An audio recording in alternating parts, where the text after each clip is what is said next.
Sup, you beautiful bastards? Hope you're having a fantastic Tuesday. Welcome back to the DeFranco show, and let's just jump into it. And the first thing we're going to talk about today, by far one of the most requested stories from the past day, and that is news about news on the internet, specifically YouTube. And the reason we're talking about this today is essentially right as yesterday's show went out, YouTube made a massive announcement regarding news on the platform. And it's actually a part of the larger Google News initiative that was announced back in March. So what are the big pieces here? Well, one, YouTube put out a blog with these changes, and they say, after a breaking news event, it takes time to verify, produce, and publish high-quality videos. Journalists often write articles first to break the news rather than produce videos. That's why in the coming weeks in the US, we will start providing a short preview of news articles and search results on YouTube that link to the full article during the initial hours of a major news event, along with a reminder that breaking and developing news can rapidly change. And this is part of YouTube's effort, as they put it, to prominently surface authoritative sources. And so along with that, they announced, to make it easier to find quality news, our top news shelf prominently highlights videos from news sources and search results. And adding, when it comes to breaking news, our breaking news shelf highlights videos from news organizations about that event directly on the YouTube homepage. And those features, they said, launched in 17 countries, and they expect that number to double in the coming months. Now, of course, one of the questions that comes with this story is, okay, who are they saying are authoritative sources? Who are they going to be featuring? I mean, if we look at the screenshots they have provided thus far, you see USA Today, CBS This Morning, Fox News, CNN, and one for the New York Times, but they also add that there is going to be a focus on local news. Writing, many people want, value, and trust local news. And when a major event happens, local reporters are often the first on site to capture events as they unfold. We've begun testing features that surface local news in the YouTube app for TV screens across 25 media markets around the United States, making it easy to access local news in the living room, our fastest growing screen. And on top of this, it also appears that YouTube is embracing Wikipedia and Encyclopedia Britannica, saying, we also believe users should be able to choose and make their own judgments about the information they consume, along with context to inform their judgments. So starting today, users will begin seeing information from third parties, including Wikipedia and Encyclopedia Britannica, alongside videos on a small number of well-established historical and scientific topics that have been often subject to misinformation, like the moon landing and the Oklahoma City bombing. And so that is a pretty obvious swing at conspiracy theory videos. And in addition to this, YouTube announced that they are committing a $25 million investment. Specifically regarding this money, they call it innovation funding, saying we will provide funding across approximately 20 global markets to support news organizations in building sustainable video operations. Provided on an application basis to news organizations of all types, these grants will enable our partners to build key capabilities, train staff on video best practices, enhance production facilities, and develop formats optimized for online video. Additionally, they say they're expanding their team of specialists that work with news publishers, also adding that they've established an early working group, this to help handle challenges and make the news experience on YouTube better, adding that some of their early members include India Today and Vox Media. And what the final notes they hit on is what they call an investment into digital literacy education, saying we have teamed up with the Poynter Institute, Stanford University, Local Media Association, and the National Association for Media Literacy Education to support MediaWise, a US-based initiative designed to equip 1 million teens with digital literacy skills. Adding 6 incredible YouTube creators, including John Green, Ingrid Nelson, and Mark Watson, will be working with MediaWise to bring awareness to digital literacy and help educate teens. And so with all of that said, to change gears, my personal takeaway from this is I'm skeptical but interested. And I'll kind of expand on that because so many people kept sending me screenshots or just links to Susan Wojcicki linking off to the blog and announcement. And what I'll say is YouTube, like every other platform right now, has a fake news problem. And I'm personally of the belief that this is partially a self-inflicted wound, specifically that algorithms on all of these platforms reward people for getting people to stay on the platform. For example, if someone is a flat earther and they watch a video and they're intrigued and they dive down the rabbit hole, the platform will say, hey, do you want more of this crazy bullshit? Also, unfortunately, in the minutes right after breaking news, usually around shootings, people just start throwing up videos saying, oh, this could be the thing that's happening. Oh, it might be this person.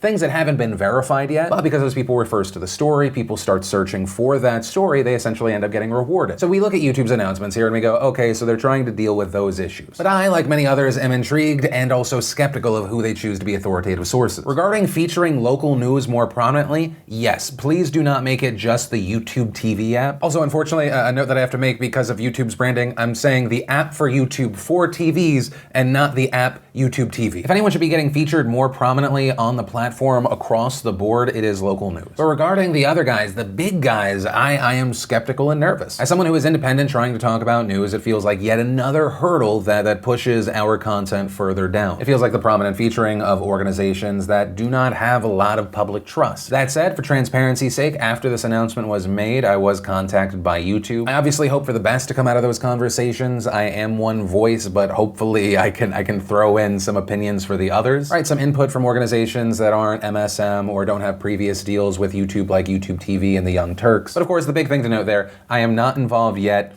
Early stages of a conversation.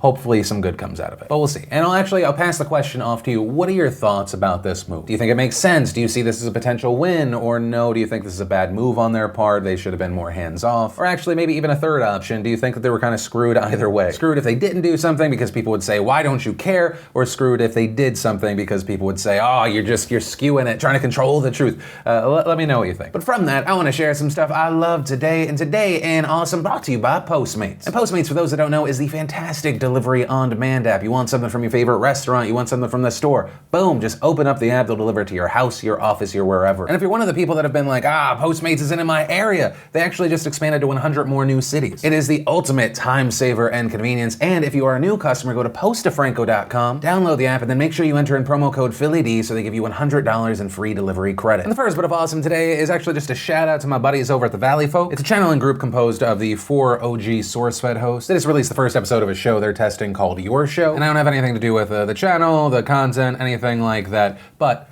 just they're 4 really, really funny people. And so if you want to see them, click on the link down below. Then we got the honest trailer for Rampage. Then we got a teaser trailer for this season's Hard Knocks, which I just want to say, Cleveland Brown fans, I don't know how you do it, but it's inspiring to watch you. And as a Jets fan, it's just nice that there's another team out there that sucks worse. Then we got the launch trailer for Dead Cells. Then we had Riot Games lead designer Greg Street answering league questions from Twitter. We had Ted Ed asking, what is the coldest thing in the world? Then we had First We Feast giving us the burger show. Also a big shout out to everyone participating in this year's Guardian Con. As of recording this video, over $1.7 million has been raised for St. Jude Children's Research Hospital. And if you want to see the full versions of everything I just shared, the secret link of the day, anything at all, links as always are in the description down below. And then we had NFL running back LeSean McCoy in the news because of a slew of allegations. And the allegations we're talking about today appear to be coming from a friend of an ex or a current girlfriend of McCoy. And she posted this side by side of McCoy's girlfriend or ex-girlfriend Alicia Corden with the caption, "At Shady McCoy is the devil. You are an animal. We didn't say anything about how you beat your dog Henny into kidney failure. Let's not talk about all the times my best friend had to stop you from viciously beating your son for small things like peeing in the bed. We kept quiet about your drug usage, all the illegal steroids and needles you were using, but we will not keep quiet about this. I can't believe you did this to my best friend. Your karma is going to be so real. The world needs to know what type of animal you really are. This was just her yesterday on the left, and now this morning this is her on the right." So all in all, we have allegations of drug use, child abuse, animal abuse, and domestic abuse. And looking through the Instagram accounts, there does seem to be some connection. If we go through Corden's Instagram, we see a video where McCoy is actually filming himself. Another one from the past where she's on a red carpet posing with McCoy. We also see recent photos of Mia and Corden together, so we can see that there's a friendship. Now, following this post and it gaining traction, according to ESPN, the Buffalo Bills are aware of the accusation. And since then, McCoy has addressed these allegations on Instagram and Twitter, writing, "For the record, the totally baseless and offensive claims made against me today on social media are completely false. Furthermore, I have not had any direct contact with any of the people involved in months." Now, a big thing to note with this story is the timing is really interesting. Regarding the attack, most people would ask, okay, well, where's the police report? Well, according to TMZ Sports, officials said EMTs responded to a home on Delicia Street early Monday morning. There were only 3 houses on our block. As far as details, we're not really getting any. According to reports, Milton Police Department was still preparing a police report. Additionally, there's also been the situation in Georgia where McCoy is trying to get Corden out of a house. According to documents obtained by TMZ Sports, McCoy went to court in June seeking to get a judge's order forcing her to move out of a home he owns in Alpharetta, Georgia. And in those court documents, McCoy allegedly wrote, "Defendant is ex-girlfriend of owner/plaintiff and refuses to leave." And once again, like I said, the timing is important here. Reportedly, both sides were actually supposed to appear in court today. But still, all that said, it is incredibly important to realize that this is still a developing story and this is very early on. There are some things to consider and also not a lot known. We don't have the full details regarding the EMTs that were on the scene. The allegations are coming from a friend and not the woman herself, although based off of those pictures, that could be just based off of ability. And so as of right now, we'll have to wait to see what comes next. And then let's talk about a fantastic update out of Thailand with that story we've talked about for the past week. You had 12 boys and their coach stuck in a cave for more than 2 weeks, and the big news is they are all out. The rescue operation resumed at around 10 a.m. local time, and just a few hours later, the remaining 4 boys and their coach were out. They were rescued. They were then transported to a local hospital, but main point,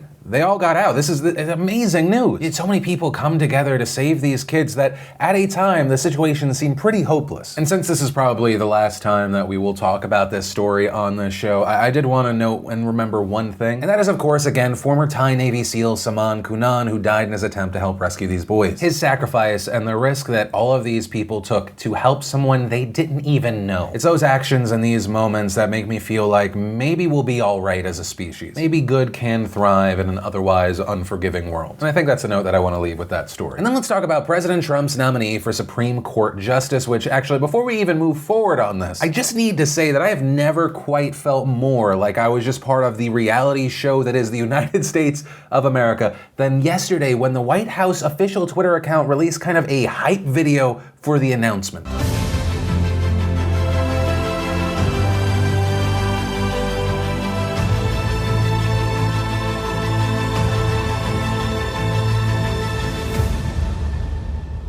But that said, the announcement happens and Donald Trump makes his pick. In keeping with President Reagan's legacy, I do not ask about a nominee's personal opinions. What matters is not a judge's political views, but whether they can set aside those views to do what the law and the Constitution require. I am pleased to say that I have found, without doubt, such a person.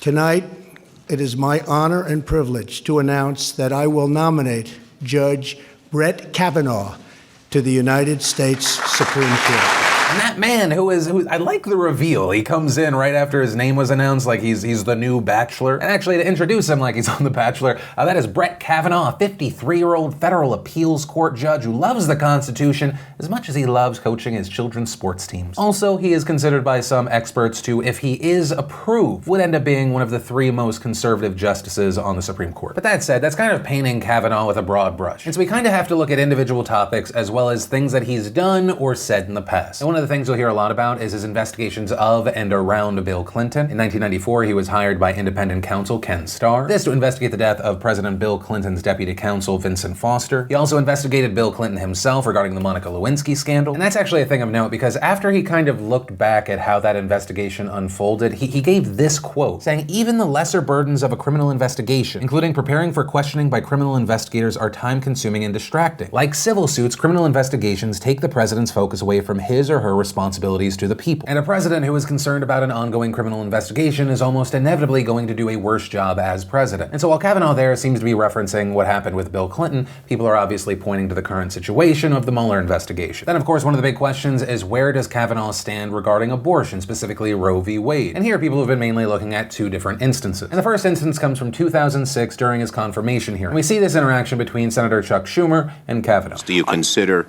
Roe v. Wade to be an abomination? And do you consider yourself to be a judicial nominee, like the president said he was going to nominate people in the mold of Scalia and Thomas? Senator, on the question of Roe v. Wade, if confirmed to the D.C. Circuit, I would follow Roe v. Wade faithfully and fully. That would be binding precedent in the court. It's been decided by the Supreme Court. Ask you your own opinion.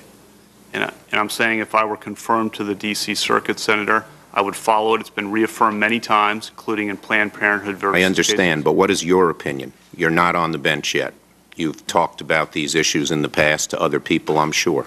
The Supreme Court has held repeatedly, Senator, and I don't think it would be appropriate for me to give a personal view on that case. And reception from this has been mixed. Some taking that as he respects precedent. If it's already been decided, I'm not going to change it. Whereas others have taken that somewhat as a non-answer, or at the very least, something that would not relate to him being on the Supreme Court. Pointing out that he is simply saying, if I am on this lesser court, I would follow the precedent from the Supreme Court. And so the argument is essentially once he is on a court of that level, we might see a shift. And then the second point that a lot of people have been talking about comes from last year from the DC Circuit Court. And the question in that case was whether an undocumented immigrant teen in detention was entitled to seek an abortion. And Kavanaugh ended up writing a dissenting opinion, saying the court was wrong to conclude she had the right to an immediate abortion on demand, adding delaying the procedure until she could be released to a U.S. sponsor would not impose an undue burden on the abortion right. But like Kavanaugh said back in 2006, he wrote, all parties to this case recognize Roe v. Wade and Planned Parenthood v. Casey as precedents we must follow. Which of course once again brought up the debate of, is he saying that because he thinks it should stand and precedent matters, or no, it's different once he's on that Supreme Court. Now in addition to Roe v. Wade, it's important to understand that there are other pillars. On the note of privacy, we've seen Kavanaugh stand behind warrantless wiretaps, this including the NSA's surveillance operation that Edward Snowden exposed back in 2013. And on this he wrote, the government's metadata collection program is entirely consistent with the Fourth Amendment. In my view, that critical national security need outweighs the impact on privacy occasioned by this program. Additionally, in 2010, he dissented on another court opinion, this involving a case where authorities put a GPS tracker on a suspect's car without a warrant. Kavanaugh saying the suspect did not have a reasonable expectation of privacy in his public movements. Then on the issue of net neutrality, it appears he he is not a fan of that regulation. In a 2017 dissent, he wrote, "Just like cable operators, internet service providers deliver content to consumers. Internet service providers may not necessarily generate much content of their own, but they may decide what content they will transmit just as cable operators decide what content they will transmit." Additionally, the year prior, in 2016, he filed another dissent on a net neutrality case, and he argued that net neutrality rules were unconstitutional, and he compared it to the rights of cable companies not having to air certain programs because of protections under the First Amendment. And so ultimately, that is where we are right now. Treat this as kind of an initial introduction. It's incredibly likely over the next few weeks, at least, that we're going to be talking about Kavanaugh and a few select senators that are going to give him the pass or fail. And on the note of those senators, and actually several other things,